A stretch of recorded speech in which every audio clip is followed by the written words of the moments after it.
All Things Black with Garland and Calvin present Fanboys. Fanboys is a weekly breakdown of the sports world from a fan's perspective. Now, here are your hosts, Garland and Calvin. Whoa. All Things Black presents Fanboys. I'm Calvin. The guy over there is still holding the microphone like the human beatbox is Garland. What's up, Buff? How you doing, Garland? Oh, don't call me Buff. At least give me Dougie Fresh. God damn. At least give me Dougie. Now Dougie is the original, although Fanboys went to the studio first. Dougie is the original, but I do like Buff better. I do. Well, rest in peace, Buff. And yeah, Prince if I had my stand, I could do the little Buff. I could, yeah. I do like the Fat Boys better. I always lean Fat Boys over Dougie Fresh and the Get Fresh crew. I always lean that they had my jail. Oh, you can eat, you can eat. They did a Wipeout remix with the Beach Boys. I had some hits for a minute. They were kind of like the black version of the Beastie Boys in a sense. They were the wild black boys. They had the little they were fat. It was a novelty, and they had a good 15 minutes. They had about 3 or 4 songs that was really good, and then they were in my favorite movie of all time, which is Crush Groove. Oh yeah, that's right. They were in Crush Groove. They were actually the stars of Crush Groove. I mean, it was centered around, but it was kind of really around them. And then the other story was, of course, Run DMC.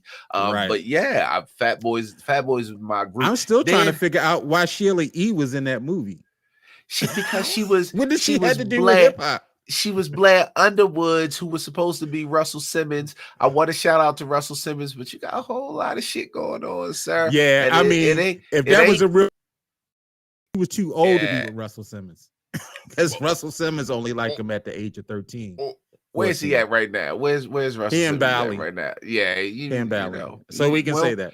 You mad. You mad at Kamora kids for asking you for money, and Kamora was wrong for taking all your stocks, but sir, why you ain't in the United States? We don't want to talk about that, dude. Because they know. Anyway, what you got going on there, Garland? What's going on with you, sir? He's over there grooming little Valley girls right now, and so man, just trying to resist saying something about the people that was in the little sub. Black Twitter just went in this week, and so admit I did giggle a little bit at some of these. I giggled a lot. It was kind of funny, but I didn't put anything into the mix because I believe in karma. I believe what goes around comes around. So I'm with you. I might be a millionaire one day, and I might want to get in a little sub. So, I'm with you, and as the one thing that sometimes to Black people's detriment is, no matter what people have done to us, we always seem to have this sympathy and empathy for them. Even if we don't show it outward, we'll kind of fall back and just not say anything. You know what I mean? No matter how awful. And white men have been awful to Black people, especially white millionaires and billionaires. But Black Twitter went in, and I like to joke and clown, but I stayed away from that because it's just a horrible way to go.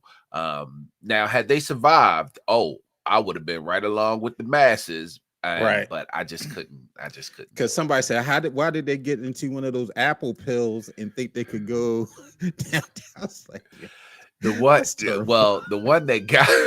that got me was somebody posted on Twitter, Titanic 2, Rich White People 0. I was like,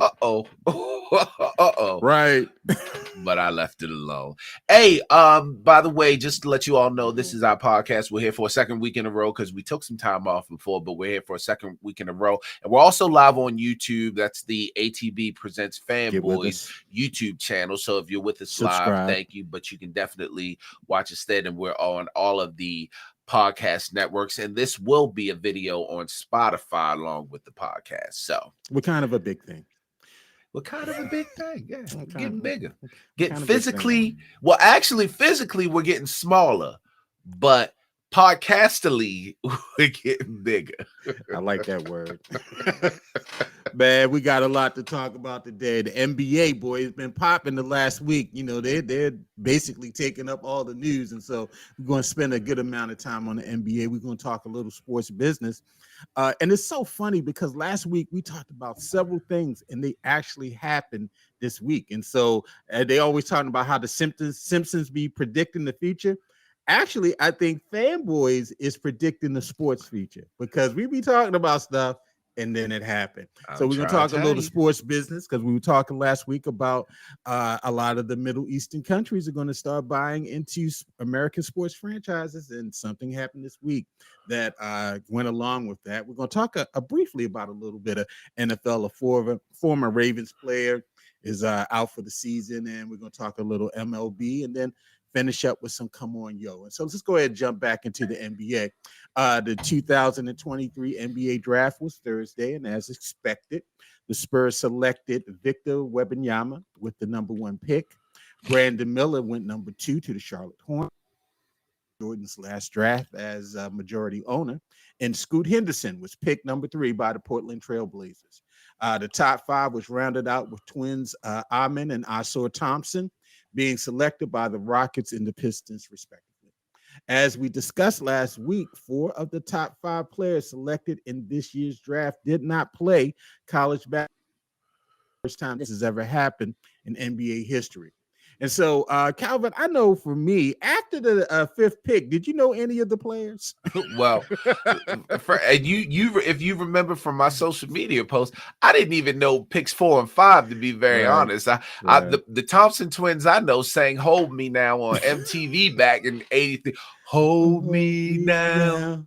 Whoa, whoa. So I was, but actually, I did hear about the I did hear about the Thompson twins. My first encounter with listening to them, hearing about them, was actually last year on ESPN Daily. They did a special on them and how they were coming out of the league overtime elite, the overtime team instead of coming from college. So I was familiar with them, but and we talked about this before, how college basketball, the players just aren't as appealing. I think the last time I remember, Zion Williams and his group was probably the last class that I really paid attention to, the last draft class. That group. And he came out, and they both came out after their freshman year. So it's a little more difficult. So I after that, I was just, and to be very honest, even the second pick, who I really thought should have been Scoot Henderson, but even Brandon with Alabama, if it wasn't for the tournament this year and Alabama being ranked number 1 so long through the season, I probably wouldn't have even known who he was. Yeah, I agree with you. You know, he had a little issue down in Alabama. One of his teammates, and I forgot about being that. Charged with with the gun charge and everything. And allegedly, he called him to drop off his gun to him. And although he has not been charged in anything, and I think he's just been exonerated in terms. I think they exonerated. Any involvement in the shooting. Yeah, you're right. I really didn't know who Brandon Miller was, but I knew more about Scoot Henderson. Of course, we knew everything about Victor Wembanyama because that's all they've been talking about for the last 2 years. And so, again, like we said, kind of a very, very thin draft. If there's anything that is a draft night fun for me, is watching these outfits. And the boy Grady Dick, he had on the red sequence outfit, a white guy. He stepped out there. First of all, his name's Grady, so he must have some 1/8 in him. He's probably octoroon or something. I don't know, but we saw a lot of mamas. They had the fresh wigs, they had the fresh sew-ins. They found dad somewhere. They threw a little Beijing up in the beard. It was a great night for everyone. Any outfits that stood out for you? Grady Dix is probably the only one that, because now they're not as shocking as they used to be. You still look at them, but they're not as shocking. But I will tell you, we're at the age now where I'm not really looking at the players' fits. I'm looking at their moms. I mean, check out their moms there, because we're at the age now where their parents are our age. So now we're looking at the draft. I'm like, oh, that's your mother, right? Oh, okay. You were doing a lot of fighting after school when moms pick you up from practice. And it's not just the NBA draft, of course, the NFL draft. I'm trying to think of, so what's his name that plays for the Pistons? Jaden Ivey. His mom, Neely Ivey, was the assistant coach on Notre Dame. She's now the head coach. Yes. But when she was assistant coach, that's when we was getting all the looking at her. Now she's the head coach, and I remember. I may follow her on Instagram. I may or may not. But I remember she used to practice with him when he was little, and now he's in the NBA, and his mom's is still fine. Speaking of fine moms that may be associated with the NBA, anybody y'all checked on Nia Long yet? Nia, you good, girl? Because I know it's been a while now. Cola fine. Is she good? I mean, I check you. I follow you on Instagram just to make sure you're good. I know you were a little upset about going to one of the schools and they were kind of being racist. You good? You need some help or something? We're here for you. We're definitely here for you. But one of the moms, a lot of moms had the shoulder out. I was like, whoa, come on. All right, moms. Y'all feeling good with that little advance money that your son didn't got and stuff. They went out and got the stylist. They were all looking exactly. Great. They can come out with it now because NIL is going on, so it's not as illegal anymore to receive some money. Nobody's looking at you side eye like LeBron and his Hummer while he was in his mom's Hummer while he was in high school. Ain't nobody side eyeing you anymore. Exactly. So. Again, we said this last week. It was a talent then draft. You don't know really a lot of these players after they got past the 5th pick. It was kind of like who? What? It was like that Snoop GIF. Who? Yeah. What? And I don't want to necessarily make it talent then. I want to say name recognition then, because some of these pieces you never know what the teams need. You know what I mean? Sometimes they're drafted. That's true. They're drafted for the fit. So you never know. We'll say just name recognition. The kid that got drafted from Connecticut, who, and this is sad to say, he's known as Angel Reese's cousin. He went in the first round, and they're saying that he's kind of like a scorer, and so there is some talent in it. We just didn't see the names. Yeah, and, that's a whole nother thing. And so the Wizards, they traded their pick immediately for Wembanyama's teammate, another Frenchman. So, don't ask me to pronounce the name. I don't listen. I'm gonna start calling him W or something like that, or or Stretch, because I can't even really say his name, and he's been in the media for a while now. The other French kid, and so now, as we talked about trades, the NBA pre-draft trades, a lot of trades took place prior to the draft, and although Zion and Dame Dollar was not traded, there were several significant trades that were made. The Wizards made 2 big trades. The first involved sending their best player, Bradley Beal. We talked about this last week, who I believe is very mid. Guard Jordan Godwin and forward Isaiah Todd.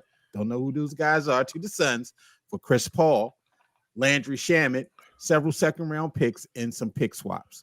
And then the Wizards made another big trade with the Boston Celtics and the Memphis Grizzlies. They agreed to a 3-team trade late Wednesday night that sent center Kristaps Porzingis to the Celtics, guard Marcus Smart to the Grizzlies, and guard Tyus Jones to the Wizards. In exchange, also, several draft picks were given to the Celtics, and they also sent Danilo Gallinari and center Mike Muscala to Washington as part of the deal. Then, but perhaps the biggest trade before the draft, the Wizards sent CP3 to the Golden State Warriors for Jordan Poole and several draft picks.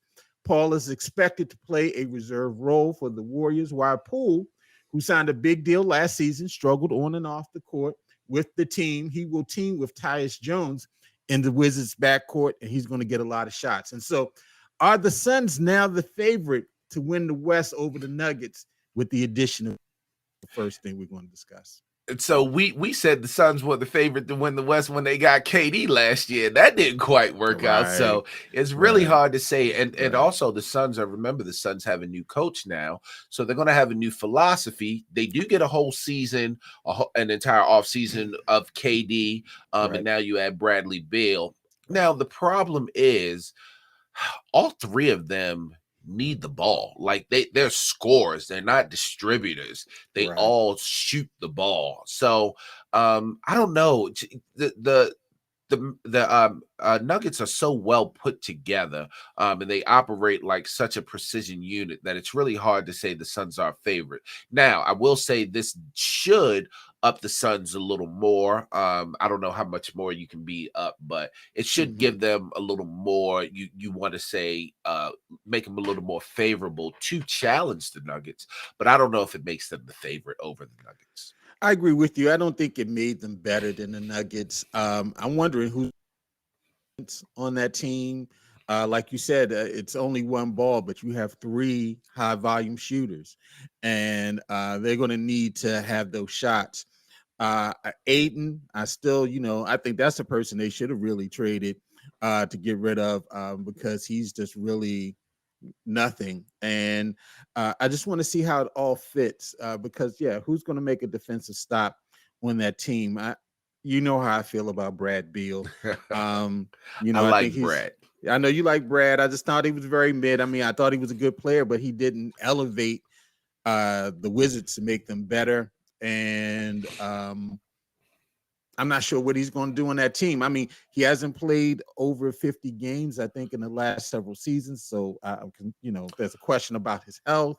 But they're going to put up some points. I mean, they're going to have some nights where it's going to be like the Showtime Lakers. I mean, they're going to put up a lot of points. Or heck, even the old Nuggets when the Showtime Lakers, if you remember the Nuggets where they were scoring like 120 in a game and stuff, Fat Lever, Dan Issel, that team. For your old people, and so they're going to put up a lot of points. I'm just, I don't know. I want to see how that mix works, and I want to see what else they add in the mix because I don't know who's going to play defense on that team. You're right, but now remember, and speaking on Bradley Beal, I like Brad Beal, but I did agree with you. I don't think he should have been the number one on the Wizards because he's not a number one. But this gives him the opportunity to actually be the third, maybe even the fourth scorer on the team. So I think that's where he can shine. He can definitely shine as the third scorer or fourth scorer on the team. And there'll be some nights where he'll be two, and then some nights where they're going to have to rely on him to be one. But I think he can flourish in this. But again, just like we're both saying that it's a matter of how many shots are you actually going to get because none of those three are between him, Booker, and Durant. None of those three are afraid to put up the ball, put up a shot. So I agree with you, and I think as long as Jokic and Murray are in the West with Denver, they're still the favorites, and so we'll see what happens. Now, will Porzingis elevate the Celtics and give them another consistent scoring option in addition to Tatum and Brown? So the one thing that Porzingis did show this past season is that he can stay relatively healthy and stay on the court. He had actually pretty good season with the Wizards, and that's being on the Wizards team where they had to rely on you. Of course, the Wizards didn't do much. They did a little better than expected, and they actually started off pretty strong. But I think he's a good addition on the Celtics. Now, the problem is getting rid of Marcus Smart is a big deal. Marcus Smart is like the Draymond Green of the Warriors. He makes that team go. And that's a big deal right there. So I don't know if I don't want to say the addition of Porzingis doesn't make them better. I don't know if the subtraction of Smart makes them a better team. But I do think Porzingis is a great fit for them. That he's got the length, he can score down there. As long as he continues to stay relatively healthy through the season, he's definitely going to help them. But that loss of Smart may be a bigger chunk than they anticipated. I agree with you. I think Smart gave them the balance that they need because it was not their issue was not scoring points. I mean, they have two high volume scorers in Tatum and Brown, and so they could get buckets. I just didn't necessarily believe in them defensively now. I mean, to me, it's like they're making the same move that the Suns are making. They're just trying to outscore people.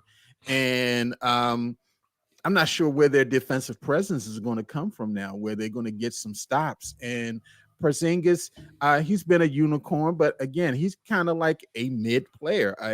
Yes, he's got all these skills, but he's just, he's all right. He's a third option, I guess. And maybe they felt they needed more of a third option scorer than a defensive stopper and a person who kind of is a leader of the team. And so I think that's going to bring some different ramifications for them, because I think their success of getting to the finals the year before and their success of pushing the Heat to 7 games and a little bit of what they did in the playoffs this year can be attributed to the play of Smart, at least on the perimeter. And so I think Smart going to Memphis, though, is great because they need more leadership on the team level. That was their major issue last year. As a matter of fact, one of their players had even said it, that, this is not a mature team. These guys are letting too many other distractions get to the team. They're young, they want to party, they want to just be out. And I think with Smart coming in with at least some pedigree of having success in the league, being on successful teams will maybe help them, especially with Ja Morant being suspended the first 25 games. They were great defensively last year. I saw that they were 4th in the league in defensive. That's going to probably go up maybe to 2 or 3, maybe even 1 this season, because Smart is just that good defensively. And so I think that's a great move for them because they're adding a good leadership piece. What do you think about that move? Yeah, absolutely. I think wherever Smart would go, he makes that team instantly better.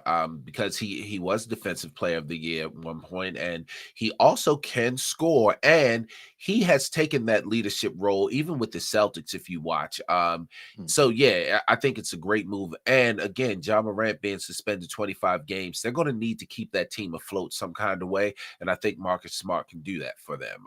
So yeah, I think that's a great move for the Grizzlies. I think in this trade, they made it out the best. When you're talking about the trades, if you look at the Wizards, it's like being in the lunchroom and asking the guy across from you, "Hey, you going to eat them Butter Crunch cookies? I'll trade you this apple for the Butter Crunch," and him saying yes, and you just immediately throwing that apple, because the Wizards, what? Yeah, the Wizards. The Wizards. Yeah, Garland we're going to talk about. Oh, what were you gonna say? No, go ahead. Garland sent me a little video about the Baltimore needs to get the Wizards back, and I completely agree. Like, they need to just come home, because I don't know what DC has been doing. The Wizards are talking about maybe moving a little further south, going to Northern Virginia, and being, I guess, the DMV was just come back to Baltimore. Y'all stop playing. Just come on. We got a new arena for you and everything. Let them keep them. We need a basketball team, so I ain't got to travel to DC to see Victor and Giannis and all the other stars I want to see, because I never go. Wizards are my second team, but I never go to DC to see the Wizards. I always go to see the other teams. Yeah, I got Fred. He'd be like, "Yeah, Golden State coming here," or somebody, "Oh, Boston's coming here." Take that trip to DC to go see. You didn't go down there to see Brad Beal. And so now this Golden State trade for CP3. Now, did the Warriors give up on too soon on Poole? Wow. So first of all, I don't think any of us saw that one coming. Like, did not see it coming. We all thought that Draymond was the guy that was going to leave Golden State, and they were going to go with the youth movement. But like Garland and I talked about earlier, Jordan Poole did not do anything to help them in the playoffs. And that's where the Dubs flourish. And if you can't help them in the playoffs, they don't care what you've done in the regular season, as evident by them staying with Draymond and shipping out Jordan Poole, who they just signed to a big deal. So basically, he had the slap heard round the world. Draymond banged him in his face. He didn't have a good playoffs, and now his reward is DC. He is a wizard. He went from a ring to a wizard. Like, that is the ultimate insult. But remember, I kept saying I would not be surprised if Steve Kerr retired after this season, because you on Steve Kerr. You want to get rid of Steve No, Kerr. no. I actually like Steve Kerr, but I actually thought the dynasty was breaking up. They lost the GM. I assumed Draymond was going to go next year. I'm assuming Clay is going to go, but for them to ship out Jordan Poole, I think they're making another run at this. And then they're adding Chris Paul, which, by the way, is not a bad addition to a veteran team like that. He's actually a very good addition. And if he's going to be a reserve coming off the bench, I think that is he's not a superstar, but he doesn't need to be a superstar. He just needs to maintain when Steph sits down, which he can do. Yeah, man, I didn't see it coming. I think Golden State made a good move. Again, I don't know what DC is doing. Now, Jordan Poole may come to DC and be an absolute superstar. He has really no other choice. He's going to be the highest paid player on the team. He's going to be the only name that they can really sell. The Wizards, would they just put some luxury seating? Did you see that? Yeah, I saw that. These luxury floor level box seats. seats. Behind the baskets. Yeah, so I mean, we'll see what happens, but yeah, I think Golden State made a good move there. Yeah, you know what? And a lot of people are kind of panning the trade. I believe it's a good trade, and I believe it's good for this reason. A lot of people saying, Poole was not able to get past what happened between him and Draymond last year. And it's obvious that the organization is choosing Draymond over Poole. But I really look at it as what's going.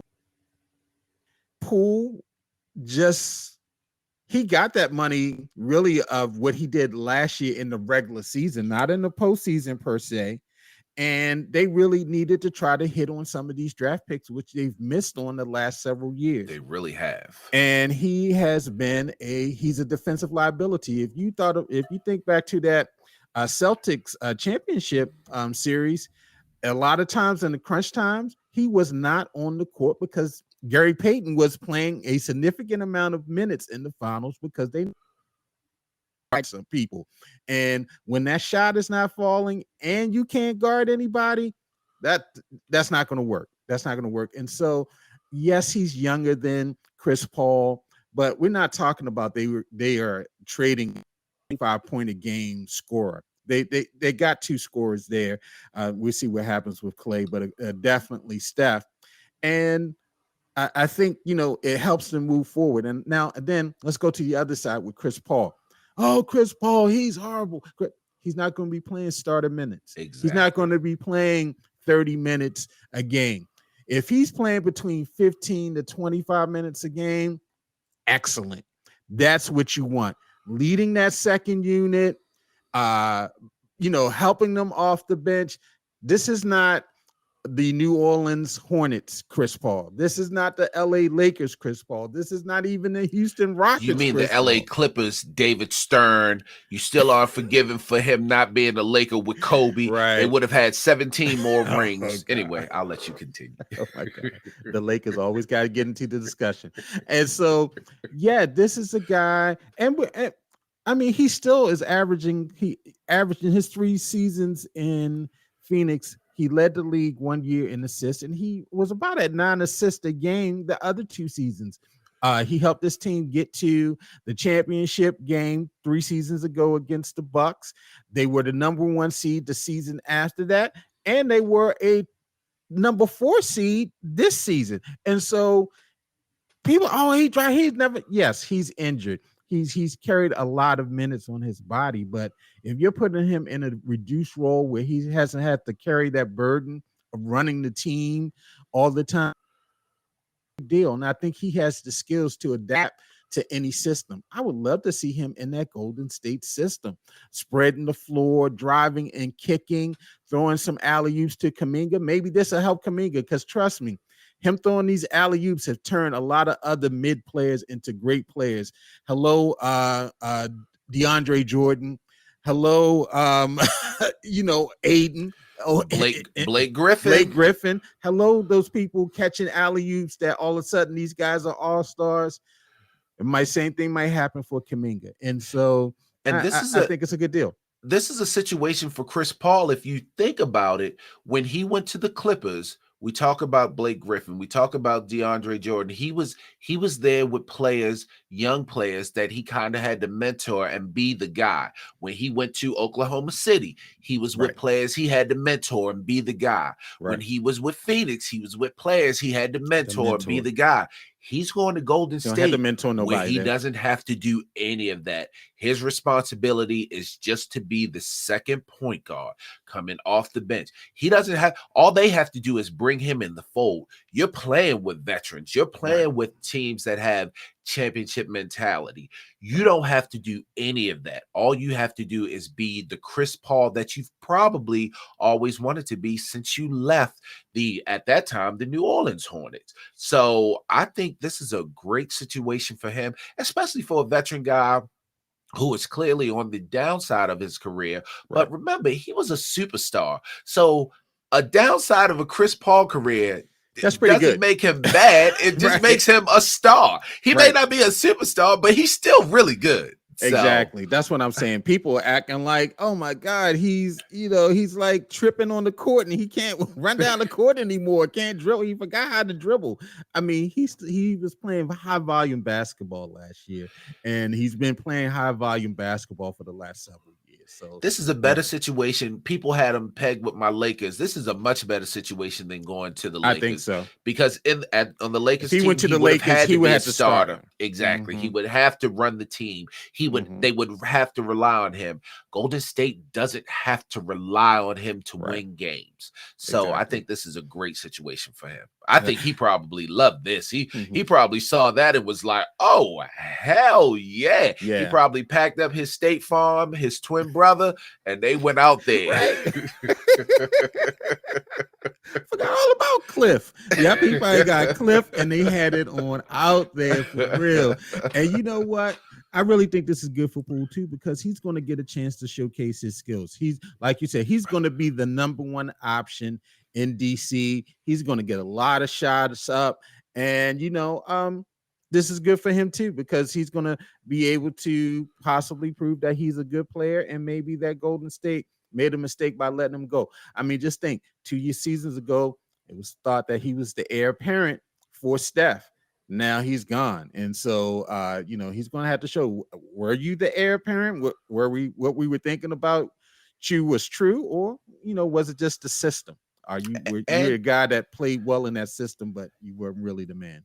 And he's in an Eastern Conference where it's not as thick a competition as the Western Conference is. You still want to have some competition, but there may be some nights where you can kind of just do what you do. You can get a little bit of a breather. You're not having to face the top guards in the league every night after night, as you would in the Western Conference. And you also don't have that pressure of playing for a dynasty like the Golden State Warriors.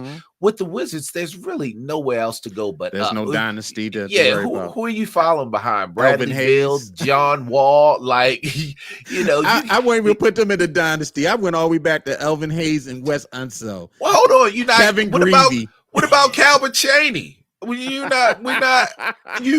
I know you ain't forget about Calvin. Gilbert Phil Arenas Chenier, and the Phil gun. Chenier. Phil You not I'm going all the way back. Phil Chenier, Kevin Greavy. I am Mike Reardon. I'm so upset. I'm so upset that you are forgetting about names like Andre Blatch. Wait a minute. The Wizards even had Juwan Howard and Chris Webber at the same time. And Rod Strickland. Hold on. We doing a lot of laughing and joking. Rod Strickland was actually Rod Strickland was good. That's what I'm saying. They had, can you remember at one point they had Rod Strickland, Chris Webber, and Juwan Howard on the same team. Yeah. And they could not win. That was Bulls years. Remember the Bulls? They took the Bulls. That was towards the end of the Bull. They took second three. They took the Bulls to 7 games, and they got I think that was that year. But they did. No, that was a Calvin Chaney year. Yeah, that was a Calvin Chaney year. Yeah, that was a Calvin Chaney. Yeah, year. They took the Bulls to 7. And Calvin Chaney, come on, anyway. Man, you might as well go with Tim Legler. Hold on. Don't sleep on Tim. Let me stop. What you gonna say next? George Mirasan was the greatest center to ever play. Well, I no, because it was Manute Bull, but George Mirasan is a strong two. Muggsy Bogues is the best point guard to ever play for the Bullets Wizards. That's when they used to come to the Civic Center. Yeah, that's when they used to come down there and play a game, and the scoreboard would break every year. Yeah, I went to one of the games, and I just remember me and my dad were there, and watching Manute Bull run up and down the court. He looked like a giraffe in slow motion, but he was his stride is so long, like I never forget that. His son can play Bobo. He's a pretty good player. He is. He's I'm trying to think what team was he on, because he was on the Nuggets for a minute. But I think they traded him to the Lakers. But I think he's been traded since then. I don't think he's on LA anymore. Yeah, because I remember he was on the Nuggets for a minute. Okay, so all right. And I think the final, just to wrap up about these trades. I mean, I think it's interesting, Calvin, that Golden State 2 times they have chosen Draymond over players. First time, KD. They chose Draymond over KD. And now they've chosen Draymond over Poole. Now, the Draymond over Poole, okay. Yeah, I agree with that. But the Draymond over KD is kind of, Draymond got pitches of people. If you look at them both head to head, you're always going to take KD over Draymond. But if you look at them inside of the system, what has Kevin Durant done since then? And Draymond and the Warriors have gotten a ring since then. And they've gone deep in the playoffs. Kevin Durant didn't even make the playoffs one year, got swept the second year, and then got traded to Phoenix this third year. And they got I don't know. It's the one thing I will say about the Dubs are they definitely believe in that dynasty chemistry, and they are going to run that until the wheels fall off. And you can't be mad at them because they get results. They get results from it. They got results.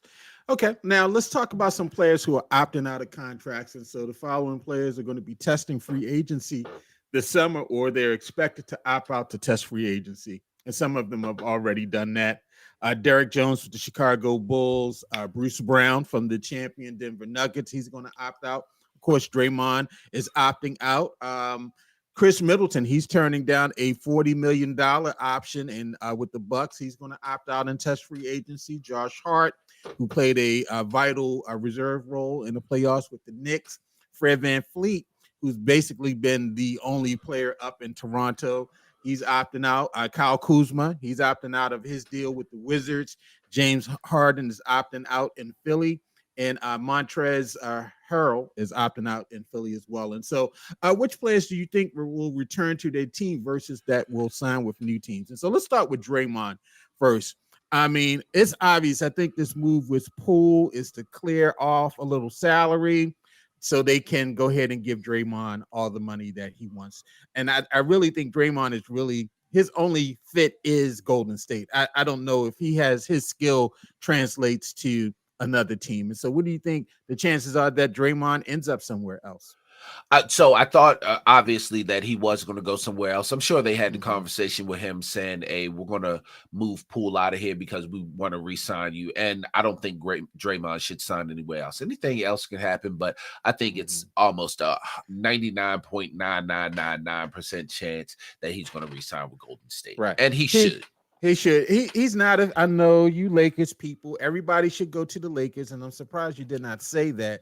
But I don't think he's. I would have said it had they not gotten rid of Poole. Had they kept Poole, I would have said Draymond is going to the Lakers. I mean, him and LeBron, their families are in France right now. They're vacationing together right now.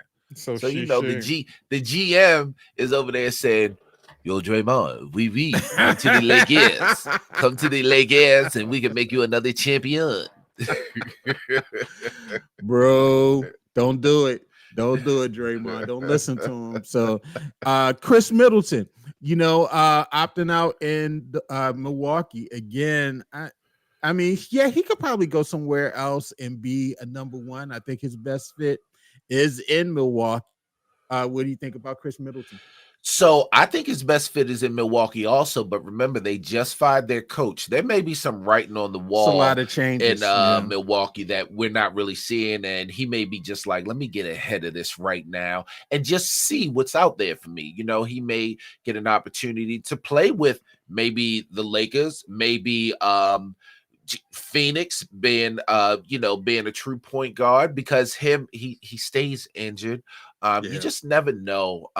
So I think he's testing it, just like Harden is probably doing the same thing, just testing it to see what's out there. But also, again, Milwaukee is going through some changes, and he's probably like, let me move before they move me somewhere that I don't want to be. Sure. Do you think Kuzma? Do you think the Lakers should take a look at Kuzma? So I don't think LeBron likes Kuzma. Remember, the reason he's on Washington is because the Lakers got rid of him. Sure. And I've always thought Kuzma was a good player. Kuzma's part of the most difficult championship ever to win. So that sham championship. But Kyle Kuzma actually should test free agency like he's doing, because he went to DC and really turned his career around. Season. Yeah. So I don't think the Lakers should the Lakers look at him. Being a Lakers fan, absolutely you should look to bring him back, but I don't think they're going to take him back in LA. But yeah, I think Kuzma is definitely a good move for him, and he's going to be a solid performer for somebody. I don't think he should re-sign in DC. I think Van Fleet would be great on like the Sixers or something, a team that needs a good point guard. I think he would be solid with them. I would love to see him with a contender. I think he's a super solid player. Any thoughts about Van Fleet? Yeah, I agree with you right there. He's been the man ever since they got rid of, well, of course they got rid of Lowry, but ever since they got rid of maybe he even go down to Miami. I mean, I think he might be a good fit with Miami. He would be a good fit. I think he would be a good fit anywhere. He's a scorer. He's a true point guard. Kawhi, ever since they let Kawhi, well, they didn't let Kawhi walk. Ever since they won the championship and then Kawhi left, it's really been Van Fleet's it's been Van Fleet. Yeah. Of course, Kyle Lowry was still there then, but Kyle Lowry started falling off. But no, I think he'll be a good addition anywhere. Now, I'll tell you what, I actually thought at one point that Jaylen Brown would be leaving Boston, and then Boston would go after Fred VanVleet and bring him in there, because that's what they need. They need a ball handling point guard, and Jaylen Brown is not that. Yeah, he can't dribble. And rumor has it that James Harden is going to go wherever the best strip clubs are. And so I know he wants to get back to Houston. He might end up in Atlanta. I don't know. But Harden's game, I mean, he's just, have game will travel. And so I don't know where he really fits in the scheme of a competing team. I think he's, like I said, I think he's going just to see what's out there. Of course, they've talked about Houston. The only reason for him to go back to Houston is to play with the new coach, Nia Long's cheating ass ex-husband.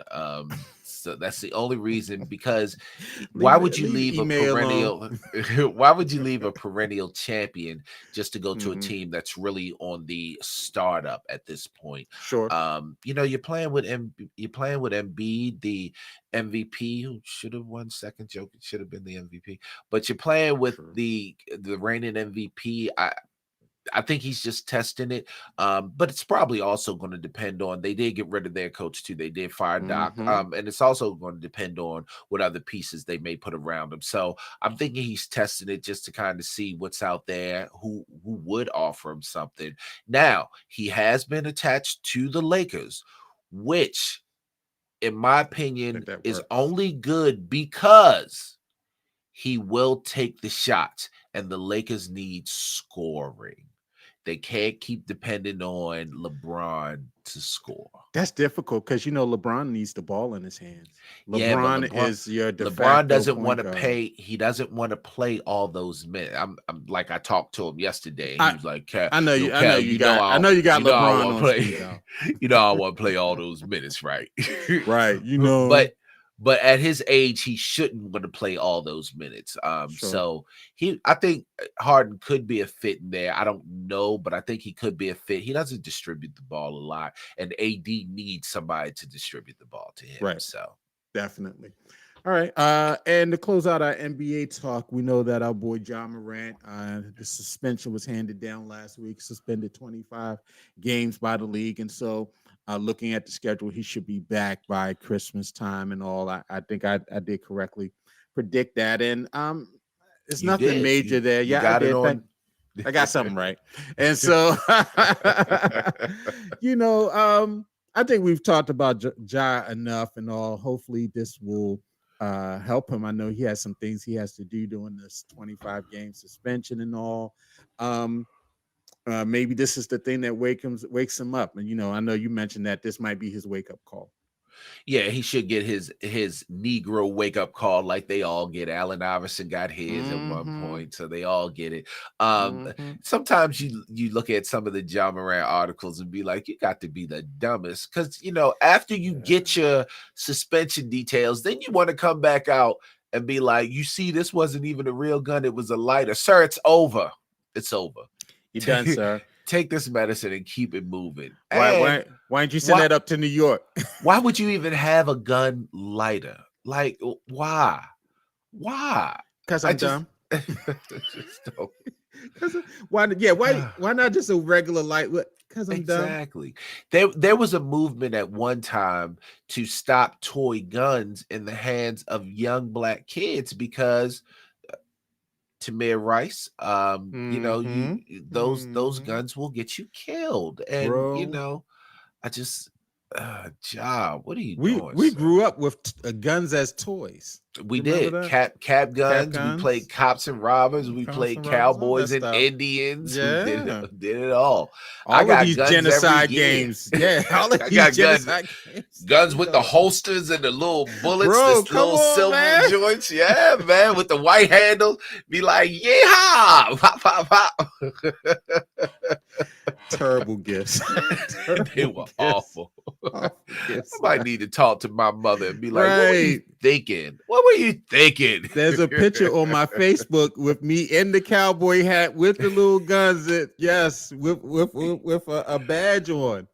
I got one too. Me and my cousin standing next to each other holding our guns. Yeah.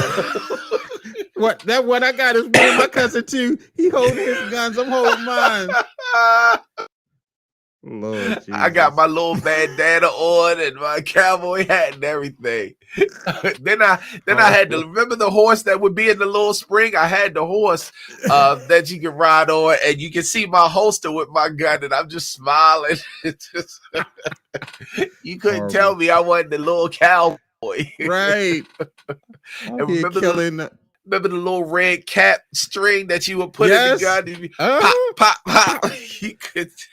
And then it never rolled right, so you would just start putting it on the side and just pop, pop, pop. Put it next to the hammer. Out here killing indigenous people. Just thought it was all right. We just thought it was right. Hey, when you know better, you do better. Right. Come on now. All right. Let's talk a little sports business real quick. Qatar is buying a stake in the Wizards, Capitals, and Mystics. Qatar's sovereign wealth fund is buying roughly 5% stake in the parent company of the NBA's Washington Wizards, NHL's Washington Capitals, and WNBA's Washington Mystics as part of a deal that values the entire portfolio at over $4 billion. A person with knowledge of the sale told the Associated Press on Thursday. It is believed to be the first time the government of Qatar is investing in U.S. professional sports. And now this is not Qatar's first big foray into major sports. If you remember, last year, the Middle East hosted soccer's World Cup for the first time, helping FIFA reach a record revenue level because of booming ticket and hospitality sales. And so we mentioned this last week that we were going to start seeing more foreign ownership investment in American sports franchises. And this will be the first in a big three sport in the NBA. And so any thoughts about this? So thank you, PGA, for being as awful as you have been, allowing this to move in. I don't really have ownership is ownership. It's always going to be a game that us little people will never be involved in. We don't have a say on it. As we see, money just moves everything. So I don't have a real opinion. If you have any type of political concern, you just wonder when this is going to go to the government. Just like they started doing that with golf. They started bringing that to the government to kind of overlook. So when is the government going to step into sports and start saying, hey, we need to think about who we're selling to, and we don't want this. And it's kind of a strong move to go after DC teams, because they're right there in the nation's capital, which that at the end of the day, they're all in the bed together. They're all rubbing each other's back. So as of now, I don't see an issue. There could be more to it, but we would just have to see. Yeah, like I said last week, they're not going to lose their mind until it gets to baseball. That's America's pastime. Think they're going after the Nationals? Yeah. Hey, you never know. But the Nationals, I believe, are on the market. And so I was joking with Calvin. I say, hey, they might come to Baltimore because, the Angelos allegedly, they've been trying to sell the team. And as a matter of fact, the brothers were fighting over this because allegedly they had a deal on the table that one of the brothers turned down, and the mother. And so you never know.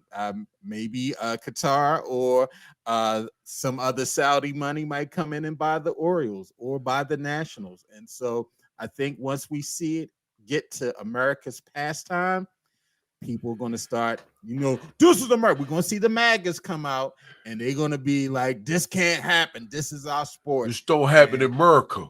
Yeah, this is our America. Team. If you don't like it, get out of our country. Right. Exactly. America. It's America. We don't need no goddamn Middle Easterns coming over, Middle Easterns and Africans coming over and taking over our sports. Exactly. This is a white man's sport. White power. The Dave Chappelle skit. Clayton Biggs. Clayton Bigsby. Yeah. Clayton Bigsby. And so, we're going to see a lot of Clayton Bigsby's come out when they buy the Nationals and then when they buy the Orioles and all those things. And so we'll see. But, hey. Stop saying when they buy the Orioles. Bro, when they buy the Orioles. The Orioles brought to you by Qatar Airlines. Come fly to Saudi Arabia. It's gonna be like Spirit Airlines for Saudi Arabia. They're gonna have a turban night. Come get your Orioles turban. I'm not even gonna laugh. I'm not even gonna laugh at that. Turban night down Camden Yards. Ramadan night is gonna be like I have a halal menu. All right, I'm not even gonna add to you, see, because the day games stop and pray. We're gonna have to stop in the middle of the game. Let me stop. They're gonna have lamb and chicken specials. To let you know. Hey, well, hold on now. Don't sleep on the lamb and chicken. Bro, when I was working downtown, there was a little stand that was right next to the arena. I used to little $6 special, little lamb and chicken over rice with a little white sauce. We got one next to our job now, the halal guys. The halal guys that just opened up a few months ago, and it'd be tasty. I got their little app on my phone. I may have been there a few times already, and I may walk in there. They may be like, "Hello, Calvin." It's right there on the thing. I'm like, pick up and get extra hot sauce because that thing I be sweating. The white sauce and that hot sauce. I be like, maybe they can be a sponsor for Fanboys. Talk to them next time you go in there. Halal boys, we down. Halal bros, we down. We see. Then it would be called all things halal. All things halal with Colin and Calvin and Aziz. We had to add another host to this. We don't talk about the football on here. I want to talk about the American football, but we don't talk about the real football. It's his voices. These imitations are not approved invitations. Yeah, they be spot on. They be spot by on by management. They be spot on. All things black with Garland and They Calvin. be spot on. They be spot on. Let's move but on. But if they throw us some money, they get shit. You ain't gotta worry. You ain't gotta worry about no PGA split around here. Me and Garland both be on that money train. Right. We will change the name quickly. What you want to call? What you want to call it? Oh, Turban Boys. Turban Boys presents ATB presents Turban Boys. Well, Turban Boys it is. Bro, it's gonna be like, I mean, we're human atrocities. What? Shit. And now this segment of the show brought to you by Halal Brothers. All right. Brought to you by Qatar Airlines. Right. We fly everywhere. For the right price, we fly to your town too. Right. The Spirit Airlines of the Middle East. Come fly with us. All right, man, let's get to this. NFL, Chuck Clark is out for the season. So further testing confirmed that New York Jets safety Chuck Clark suffered a season-ending torn ACL during practice earlier in the month of June. Now, the Jets signed the veteran safety Adrian Amos last week in response to Clark's injury, and Clark, who's 28, was acquired in a March trade with the Ravens. The Jets sent a 2024 7th-round pick to Baltimore for the 6-year veteran, one of the most durable players in the NFL. Clark has played 96 games out of 97 and ended last season with a streak of more than 1,200 consecutive defensive snaps dating back to 2021.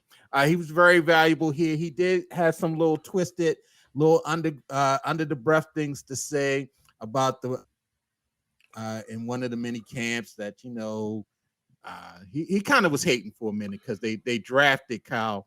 Oh my God, why don't we forget Hamilton? Kyle Hamilton and all, and so, you know, basically to take his job. And also, you know, I wish Chuck Clark well in his recovery. He was a great player here for the Ravens. Any thoughts about Chuck?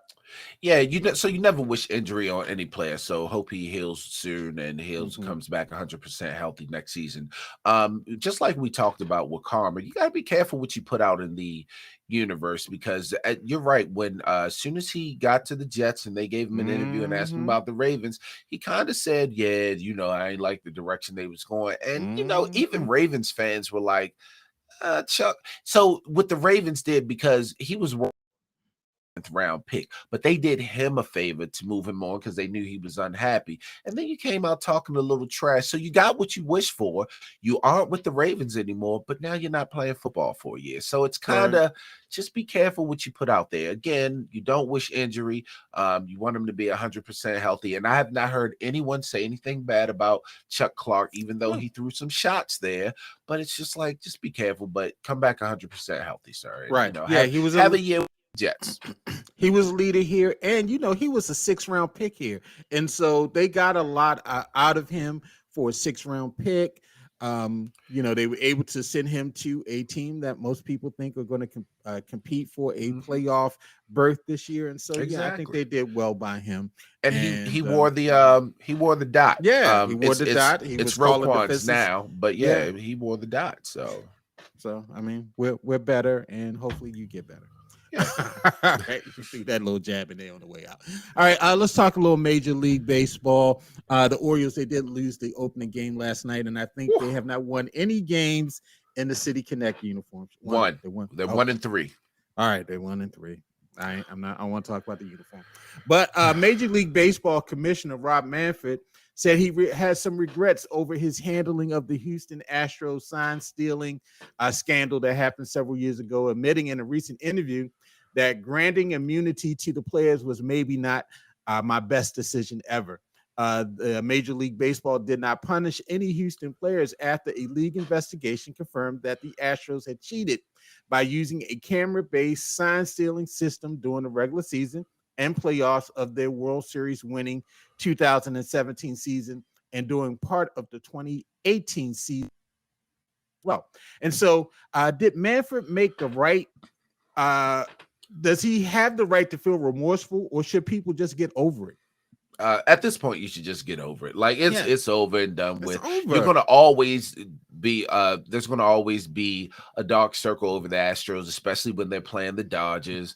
Players on the Astros, it's gonna always be a cloud. But usually they punish the workers and not the brains behind it. This time they punished the brains behind it and not the workers. Yeah, everybody should have gotten punished, but at this point, we've moved on. Like you keep bringing it up for what? For what reason? Like, why are you bringing? Most of those players aren't even on the Astros anymore. Like, why are we still? To me, get over it, old white man. Get over it. These players that are still taunting players. There was a player, Twins. He struck out. No, Carlos Correa is on the Twins, and they were playing the White Sox, and one of the pitchers struck out Carlos Correa, and he was like, "Yeah, that was because he's a cheater." Dude, this was 6 years ago. Get over it. It's first of all, let's talk about the history of baseball. If you ain't cheating, you stealing signs is not new. Now that they have cameras now, they just upgraded this. Teams have been stealing signs forever. Stealing, they still stealing signs now. We just haven't caught them yet. Yeah, we just haven't caught them. Doctoring the ball, getting an extra edge on the other team has always been a part of sports. Period. Okay, if like I said, if you ain't cheating, you ain't trying. And so, yes, they got caught. And maybe they should have went ahead and suspended some people. They didn't. Okay, it's over. So let's stop this vitriol when these players are in other cities and people banging on trash cans and all this stuff. It's all right. Well, for the fans, I think the fans keep that same energy. You bang on the trash. I'm just talking about the players and the league. So what? It's over for you. Let the fans do it, because the fans, we just going to hold on forever, because I don't care where Derrick Henry goes. I don't care where he goes. If he ain't playing for the Ravens every time he comes to Baltimore, fuck him. Fuck Derrick Henry. Sure. But but to me, to keep on holding this, you guys cheated thing. It's whatever. Let it go. There's a reason why after every inning, and you kind of see it, but after every inning, each pitcher goes to the umpire. Yeah, and they got to check them. And they've actually caught some people doing some things, because everyone cheats. The game with the Orioles I was watching, I can't remember who they were playing against, but the manager came out and talked to the umpire because he thought the Orioles were stealing signs, which, by the way, the sign stealing, if you are the runner on second base and you can see the catcher throwing sign, I don't think that's sign stealing. I think your catcher you all need to figure out how to throw, because they usually throw 3 or 4 up and the pitcher knows which one. Right. I think y'all just need to figure it out, because if I'm on second base and I can see what signs I'm going to tell my batter. I don't think that's stealing. I think that's just part of the game. That's on you. That's why they've gone to the system in the hat. Right. So I don't think that's sign stealing. I've never thought that was sign stealing. I always thought that was just, you need to figure out how to hide it, because see it. Why wouldn't I tell? So I'm supposed to be like, damn, he's gonna throw a fastball, but I'm not going to tell my batter, because I'm gonna let them go ahead and be great. No, he about to throw that fastball. Right. Exactly. And so, get over it. And so we've come to the segment of the show as we're about to close that America Loves. Come on, yo. And so I believe, Calvin, last week you started off. We already changing years. I'll start off this week with a little come on, yo. Come on, yo. These coaches who are lobbying Congress about NIL. Let's stop this mess. These coaches don't give diddly squat about no NIL. It was earlier this week, Brian Kelly, who's the head coach of the LSU football team, and Nick Saban, several of these SEC coaches went to Capitol Hill, and they are pushing for federal regulation of name, image, and likeness compensation for college athletes. Even Kelly, who all of a sudden he got a Southern accent last year when he got the job in LSU. And remember, he was in Notre Dame. He talked, kind of regular, but when he got to LSU, he was like, "Hey, y'all, we'd like to thank y'all, and y'all come on out to the games. And so he said that college athletics is at a crossroad, and if this doesn't get fixed, it's going to destroy athletics in college all across different levels. He said we need to do something, and there needs to be some publicity behind it. There needs to be at least an education at the committee level about what's going on. You know, what's going to happen to Title IX and all of this, and where's Division II sports and Division III sports. He said because if they do the California proposed bill, this profit sharing with athletes on revenue producing. Brian Kelly, you care nothing about Division II sports or Division III sports. You don't care about Title IX and equal access for women in women's sports. Stop it. You guys, the issue is y'all don't want to share the revenue. And if you have to start sharing the revenue, it's going to cut into your dollars, your bottom line. Now, should LSU care if Vanderbilt is not able to control its NIL and they fall out of the SEC? No. Does Alabama care if South Carolina is not able to manage their NIL and they can't compete with them? No. Stop with all this righteous BS that you guys are trying to protect and save sports.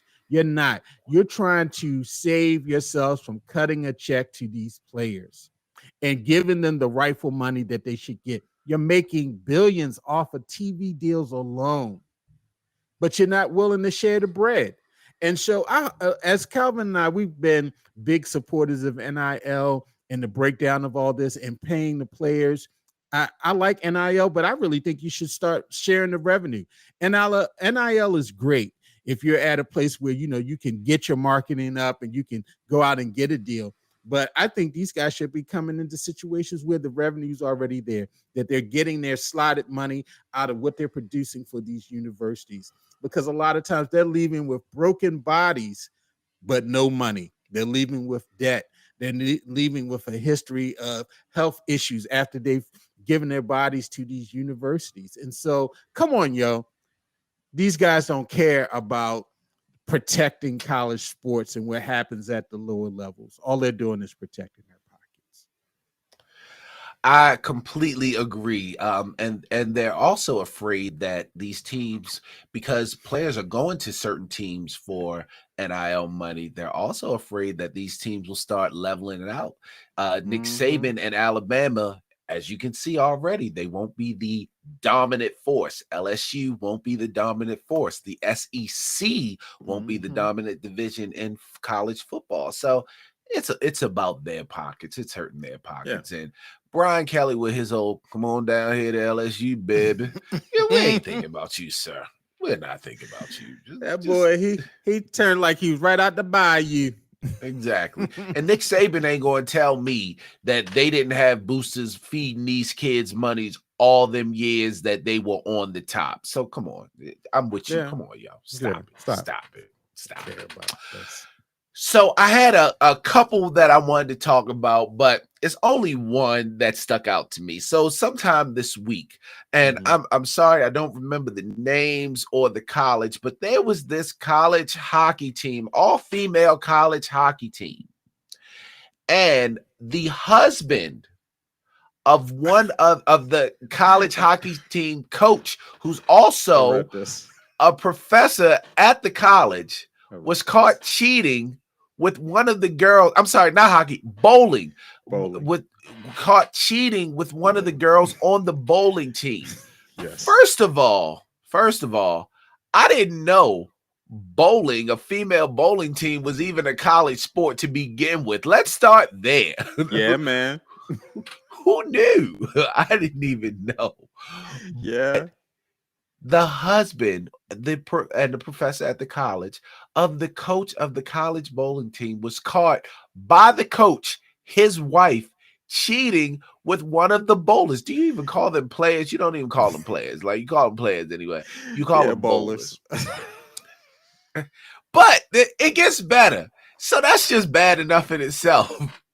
But the dude was like, I mean, I don't really think it's illegal, is it? There's no law, no rule against it, sir. You should not be. First of all, if you're a professor, you should not be messing with one of your students. Furthermore, cheating on your wife with one of the students that's under her care on the bowling squad. Did they even call it a bowling team, squad, whatever they call it? Bowling team. He's and he's just, then he's like, well, you know, she saw the one text message and then was looking at the rest of them. He basically was sick of her. He was basically sick of his wife. It was like, yeah, I did it. I did that shit. What? I mean, and then, like, audacity. Like, sir, I want to go where he went to buy all of his audacity, because my man did not get and then interviewed about it. Like, the only reason we know about this is because you volunteered the interview. Bowling, who knew bowling was spicy like that? Spicy. Them lanes is spicy. The multicolored shoes is spicy. There was an article written, and the article said, spare bowling team causes husband and wife split.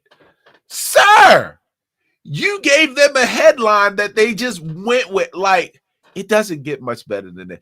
You know, there used to be a show called The Lighter Side of Sports. This is the lighter side of sports. Now, granted, I know the wife, it's not lighter for her. She's probably devastated and everything.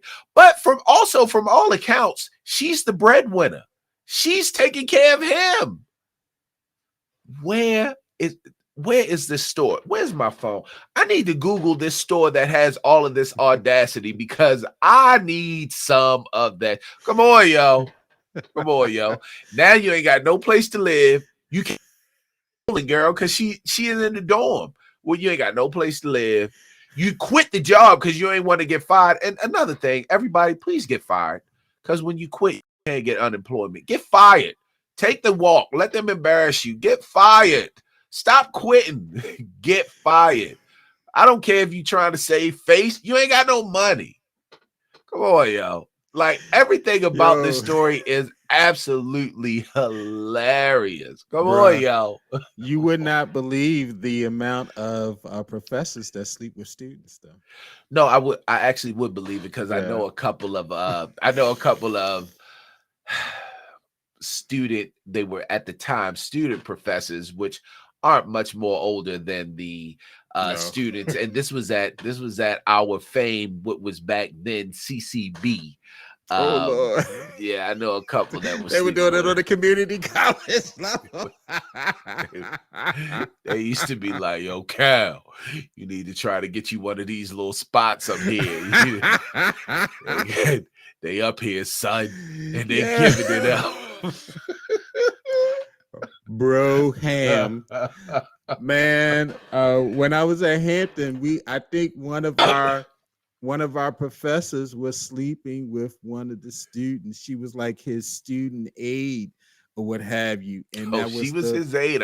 Yeah, she was his aide. And that was the rumor that they was a item, or they were a couple. And, you know, they're adults. And, you know, this guy, as a matter of fact, the husband, because I read this story, he was also an assistant coach for the bowling team. So the wife was the head coach. He was the assistant coach, and he was mad at the wife because the wife was making him run the practices and all that other stuff. So he was like, I guess he showed her.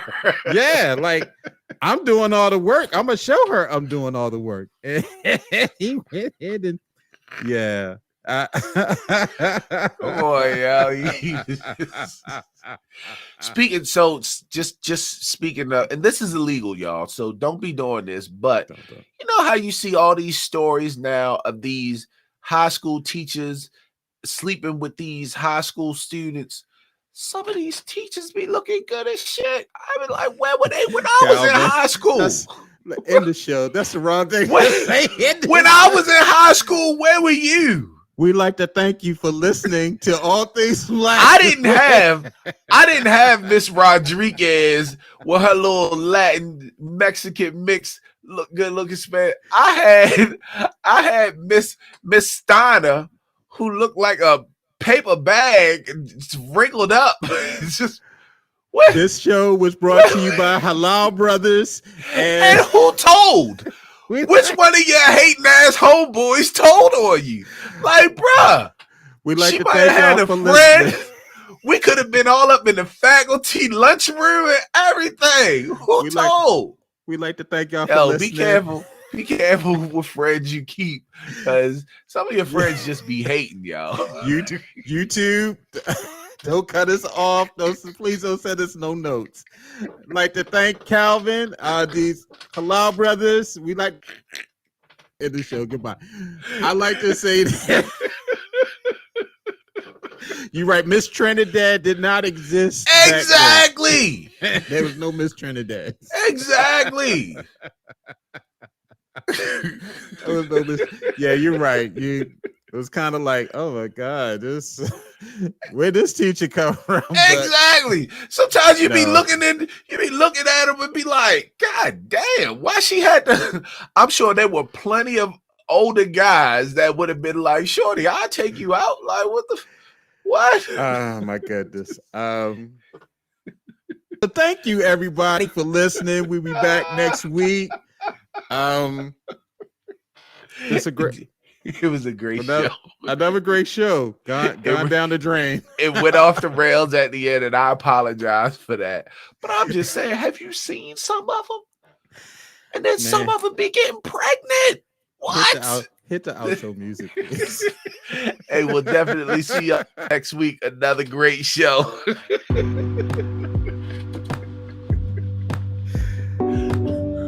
You have been listening to Fanboys, an all things black with Garland and Calvin production. Thank you for listening, and make sure to rate and review this episode Trinidad. on all of your podcast platforms. Yo, watch the friends that you keep, though. I'm just saying.